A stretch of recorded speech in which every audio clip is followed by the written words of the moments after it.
संगे मरमर पे लिखी मोहब्बत ने दुनिया को हैरान कर दिया। मगर सवाल ये है, क्या अल्लाह के मीज़ान में ये शान भी इबादत बन पाई या सिर्फ इंसान की ख्वाहिश रह गई? ताजमहल कभी मोहब्बत की निशानी कहा गया, कभी हिस्ट्री का झूठ, कभी शिव मंदिर, कभी 22 बंद दरवाज़ों का राज।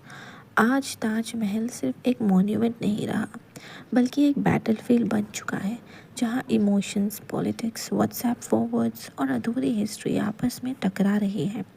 लेकिन सवाल सिर्फ इतना है, सच क्या है? अगर हम इस्लाम के मीज़ान पर देखें तो ताजमहल असल में क्या बनकर रह जाता है? इस वीडियो में ना हम किसी धर्म के ख़िलाफ़ हैं, ना किसी के पक्ष में। हम सिर्फ इतना करेंगे कि हिस्ट्री को हिस्ट्री की तरह देखेंगे और इस्लाम को इस्लाम की रोशनी में समझेंगे। कहानी शुरू होती है शाहजहाँ से। शाहजहाँ, जिसका असली नाम खुर्रम था, 5 जनवरी 1592 को पैदा हुए। उनके वालिद जहांगीर थे और वालिदा जगत घोसैन। मुमताज़ महल, जिनका असली नाम अर्जुमंद बानो बेगम था, 1593 में पैदा हुई। 1607 में दोनों एंगेज्ड हुए और 1612 में उनकी शादी हुई। शाहजहाँ की और भी बीवियाँ थीं, लेकिन कोर्ट हिस्टोरियंस एक बात पर क्लियर हैं, मुमताज़ सिर्फ उनकी बीवी नहीं थी, उनकी कॉन्फिडेंट थी, उनकी पार्टनर थी। इसलिए उन्हें मलिकाए जहाँ का टाइटल मिला। इसीलिए वो शाहजहाँ के साथ जंग और सफ़र तक जाती थी। शाहजहाँ के बाकी रिश्ते ज़्यादातर पॉलिटिकल थे, लेकिन मुमताज़ के साथ रिश्ता जज्बाती था। 14 बच्चे हुए। उस ज़माने में मेडिकल सिस्टम बहुत कमज़ोर था, आधी औलाद बचपन में ही चल गई। 17 जून 1631 को 14th चाइल्ड के वक्त मुमताज़ महल का इंतकाल हो गया, पोस्टमार्टम हेमरेज की वजह से, और यही शाहजहाँ टूट गए। हिस्ट्री कहता है वो दिनों तक रोए, महीनों तक खामोश रहे, और जब वापस आए तो उनके बाल सफ़ेद हो चुके थे। इस्लाम के मुताबिक इंसान का जिस्म मिट्टी में मिल जाता है, लेकिन रूह कब्र में रहती है और क़यामत के दिन अपने रब के सामने खड़ी होती है। शाहजहाँ चाहते थे कि मुमताज़ की कब्र दुनिया की सबसे अनोखी हो। यहीं से ताजमहल का ख्याल पैदा होता है। कंस्ट्रक्शन शुरू होता है। चीफ आर्किटेक्ट उस्ताद अहमद लाहौरी। दुनिया भर से पत्थर लाए जाते हैं, राजस्थान का मार्बल, चाइना का जेड, श्रीलंका के सफ़ायर, हज़ारों हाथी, 22 साल का वक्त, 22,000 मजदूर, और ये सब डॉक्यूमेंटेड है मुग़ल रिकॉर्ड्स में, फॉरेन ट्रैवलर्स के अकाउंट्स में और कोर्ट हिस्टोरियंस की किताबों में। लेकिन जैसे ही ताजमहल बना, कहानियों का सिलसिला शुरू हो गया। सबसे पहले आई 22 बंद दरवाज़ों की कहानी। कहा गया कि ताजमहल के नीचे 22 बंद दरवाजे या कमरे हैं जहां कुछ छुपाया गया है। किसी ने कहा हिंदू भगवानों की मूर्तियां हैं, किसी ने कहा तेजो महाल्या नाम का शिव मंदिर है। ये बात इतनी आगे बढ़ी कि कोर्ट तक पहुंच गई। पिटीशन डाली गई कि बंद दरवाजे खोले जाएं। कोर्ट ने सीधा सवाल पूछा, इससे कौन सा हक तोड़ा जा रहा है?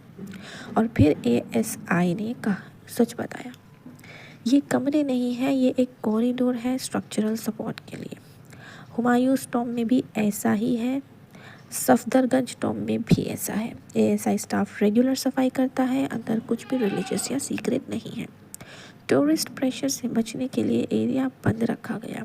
जब फिर भी डिबेट नहीं रुकी तो ASI ने फ़ोटोज़ पब्लिक कर दी, लेकिन तब तक नैरेटिव बन चुका था। फिर आई तेजो महाल्या थ्योरी।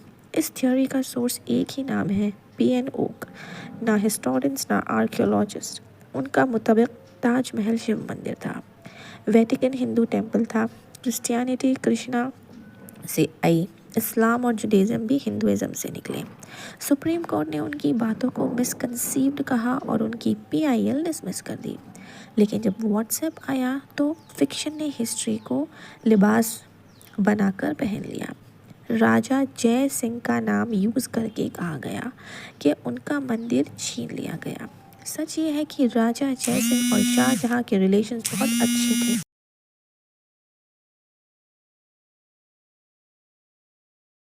سچ یہ ہے کہ راجہ جے سنگھ اور شاہ جہاں کا ریلیشنز بہت اچھا تھا۔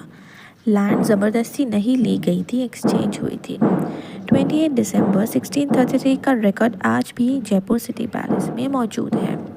تیجو محلیہ کا کوئی ایویڈنس نہیں ہے۔ پھر ایک اور کہانی آئی کہ تاج محل بنانے کے بعد 20,000 مزدوروں کے ہاتھ کاٹ دیے گئے۔ سوچئے ذرا، 20,000 لوگ، سب کے ہاتھ۔ اگر ایسا ہوتا تو اسکیلیٹنز ملتے، فورن ٹریولرز اپنی بکس میں لکھتے اور کورٹ ہسٹورینز بھی مینشن کرتے، لیکن ہسٹری ہمیشہ خاموش ہے۔ الٹا تاج گنج آج بھی موجود ہے، انہی مزدوروں کے ونشج آج بھی وہی کلا کام کرتے ہیں۔ ریڈ فورٹ جامع مسجد اسی دور میں بنی، یہ مغل آرکیٹیکچر کا گولڈن پیریڈ تھا۔ اب یہاں آتا ہے اسلام کا سوال۔ ڈاکٹر اسرار احمد کے مطابق اسلام محبت کو منع نہیں کرتا، بیوی سے محبت فطرت ہے۔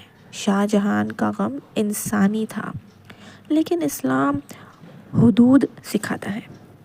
قبر صرف یاد کے لیے ہوتی ہے، نمائش کے لیے نہیں۔ نبی صلی اللہ علیہ وسلم کی قبر سادگی کی مثال ہے، صحابہ کی قبریں سادگی کی مثال ہے۔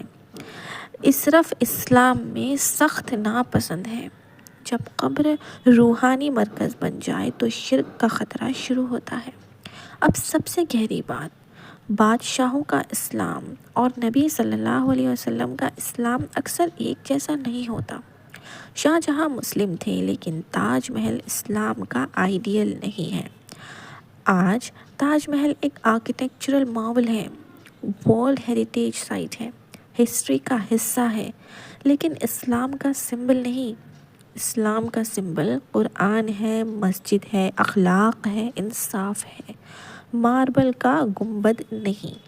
اور شاید ہسٹری کا سب سے بڑا سبق بھی یہی ہے، جب ہم ایموشنز اور رومرز سے اوپر اٹھ کر فیکٹس اور دین دونوں کو سمجھتے ہیں تو سچ اپنے آپ سامنے آ جاتا ہے۔